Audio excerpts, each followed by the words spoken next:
मैं जानना चाहता हूँ कि मॉडर्न एज में आज ये हॉरर फिल्म आपके कंसेप्ट कैसे आपके जहन में आई, जो कि आप एक बिजनेस के पॉइंट ऑफ व्यू से बताएंगे।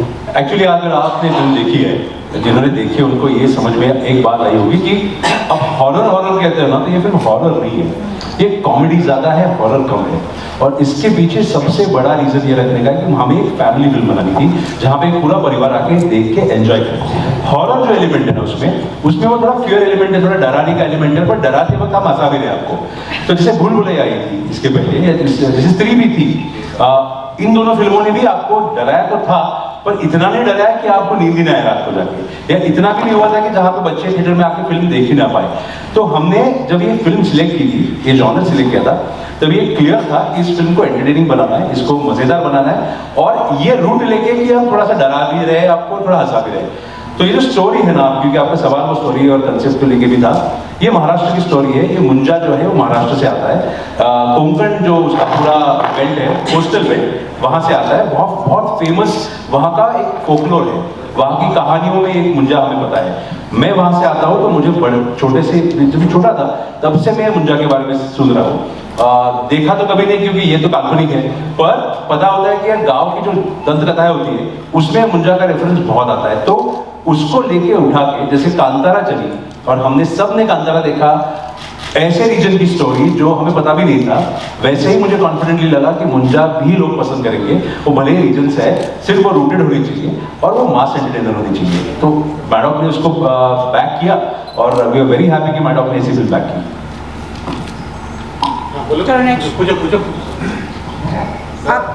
श्रावणी, एक तो आपको happy birthday in advance. Thank you sir.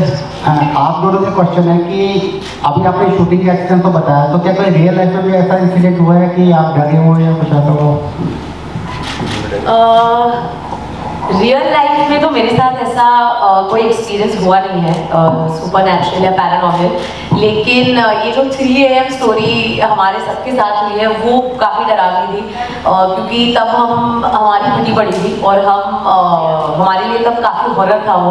आज हम आपको कॉमेडी के तौर पे बता रहे हैं ये कहानी, लेकिन बस वही एक कहानी है। अब पता है कुछ हुआ? मैं तो रियल लाइफ में तो इनको देख के डरा था। नहीं सर, थैंकफुली मतलब अभी तक ऐसा कुछ डरावना नहीं हुआ है, सिर्फ फिल्म की है डरावनी, और वो मतलब मेरे लिए काफ़ी है, क्योंकि मैं खुद भी बहुत डरता हूँ। नाम मेरा अभय है, लेकिन मुझे भय लगता है। तो बस मेरा उतने ही वो कंट्रीब्यूशन रहा है डरने में, और जो कि मेरे को लगता है ज़िंदगी के लिए काफ़ी है, क्योंकि काफ़ी डर गया हूँ मैं फिल्म में, और जिन्होंने फिल्म देखी होगी I am sure they will attest that. Hi guys, first of all many congratulations, your movie is getting tremendous response. Thank you. Many congratulations. अच्छा, सवाल मेरा शर्वरी से है। शर्वरी, आपने इस मूवी की स्क्रिप्ट में ऐसा क्या देखा कि आपने सोचा कि मैं इस फिल्म के लिए हाँ बोलूं? आपने पिक्चर देखी है? नहीं। तो फिर ये सवाल आप मुझे नहीं पूछते क्योंकि ऑनेस्टली ये एक बहुत ही न्यू एज एक्सपेरिमेंटल फिल्म है, और मैं जब आदित्य सर से मिली फर्स्ट टाइम, मेरे लिए एक्चुअली बहुत प्राउड फीलिंग थी, क्योंकि मैं भी महाराष्ट्र हूँ, मैं भी महाराष्ट्र बेल्ट से आती हूँ, और मैं मुंबई में रहती हूँ, लेकिन मेरा गांव मोरगांव है जो महाराष्ट्र के इंटीरियर्स में है। मुंजा की कहानी मैंने भी सुनी हुई है, और आई थिंक हिंदी सिनेमा के बड़े पर्दे पर ऑल्सो एक ऐसा प्रोडक्शन हाउस लाइक मैडॉक, जिन्होंने पहले स्त्री दी है, भेड़िया दी है, जो सुपर हिट फिल्म्स है, वो एक ऐसी कहानी बना रहे थे जो महाराष्ट्र से रूटेड थी, जो मेरे कल्चर से आती थी, और आई थिंक मेरे लिए बहुत गर्व की बात थी।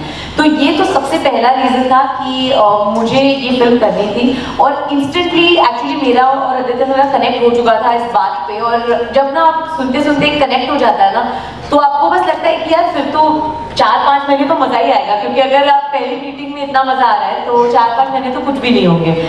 ऑल्सो फिल्म में बहुत इंटरेस्टिंग ट्विस्ट है, इन्होंने तो वो लीक कर ही दिया अभी, बट मेरे लिए वो सबसे बड़ा हाईलाइट था, क्योंकि वो एक अनएक्सपेक्टेड ट्विस्ट है।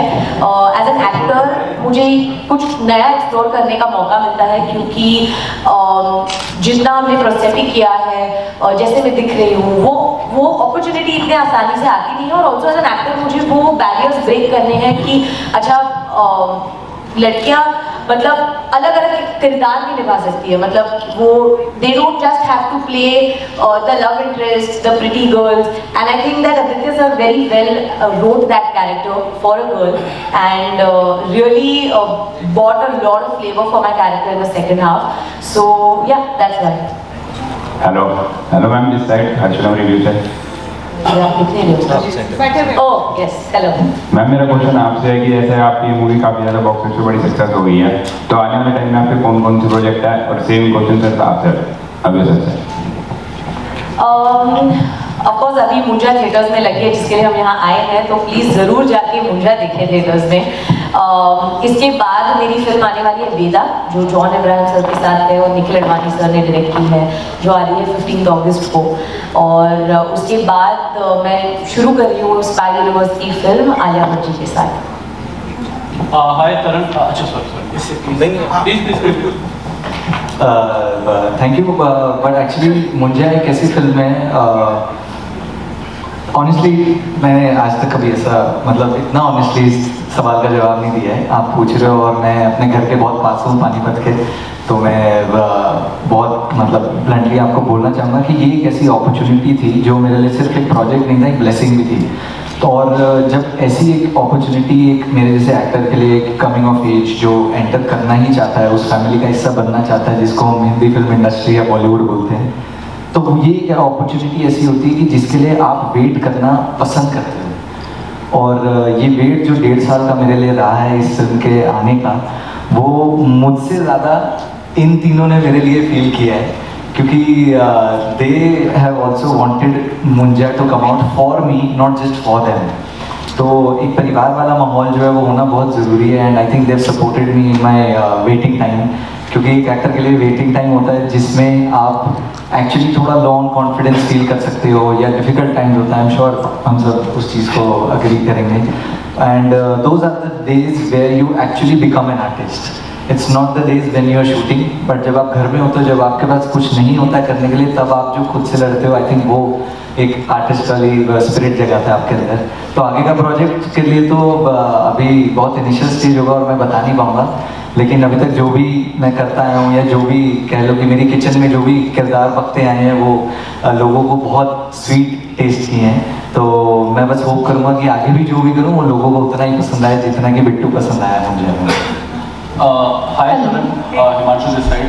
सो बेसिकली एक कंटेंट क्रिएटर की आपकी जो एक जर्नी रही है, फिर आपने ये इस फिल्म से जो है बॉलीवुड में डेब्यू करा है, तो एक कॉमेडी कंटेंट क्रिएटर और एक हॉरर कॉमेडी में कितना डिफरेंस होता है? बहुत इजी रहा आपके लिए, क्योंकि हमने आपके क्रिएटर्स मतलब आपकी जो वीडियोस हैं काफ़ी देखी है, कितना फर्क होता है दोनों में? और कहीं ना कहीं हमने पढ़ा था कि बॉलीवुड आपका मेन मोटिव नहीं था, ये कोइंसिडेंस मिला या फिर?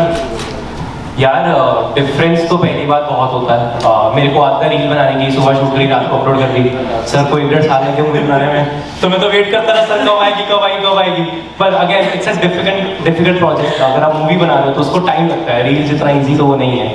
और हाँ, मुझे क्योंकि मैं बहुत छोटे शहर अम्बाला से आता हूँ, मैं दिल्ली वो हुआ, और मेरे को तो कभी लगा भी नहीं था कि ऐसा कुछ हो जाएगा।